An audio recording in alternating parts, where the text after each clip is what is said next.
Welcome back, everyone, to Tony's Tips. This week's edition, we're going to be talking about handling the do-it-yourselfer objection. This one plagues a lot of people, especially this time of year when the sun's out. Every jackass with a hammer thinks he can do it himself, right?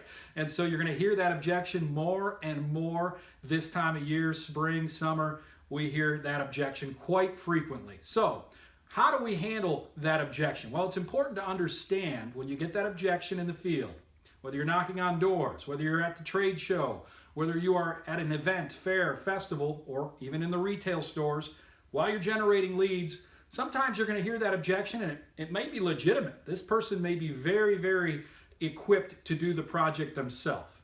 And then there's going to be other people who really aren't equipped to do the project themselves, and they are simply using that as a tactic or a stall to procrastinate on booking the appointment.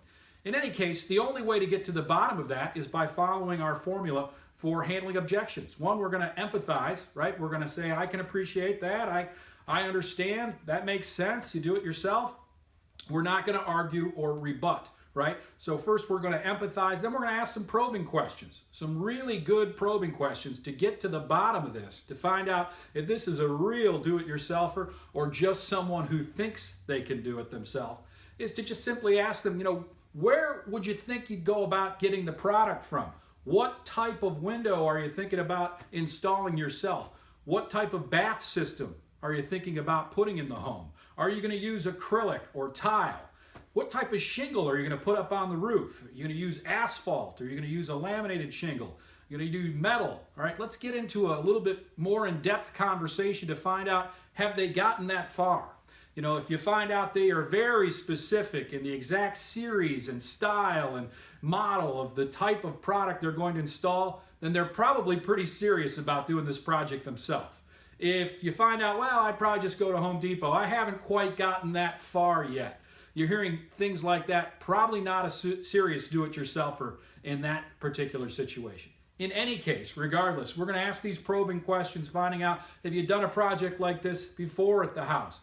You sound pretty handy. What do you do for work? Let's probe and dig deeper and find out, and also build rapport by taking an interest in the prospect. Remember, people don't care how much you know until they know how much you care, right? So we want to take an interest in the prospect, ask some probing questions. And once we've gotten to the bottom of that, we're going to simply explain that we could come over and estimate the project, okay? And we could show them how we would do it, a professional company that does it every single day. And it'd be like looking at the other team's playbook, so to speak.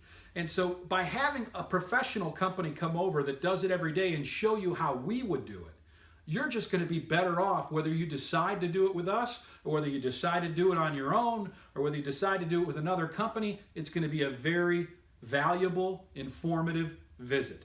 And so in this way, we're not arguing with them. We're not telling them, you shouldn't do it yourself. Oh, you won't get any warranty coverage if you do it yourself. You don't have access to the best products if you do it yourself. That is rebutting, that is arguing, not going to get you very far with the prospect. What we want to do is say, I completely understand that you want to consider doing this project yourself. You sound pretty handy.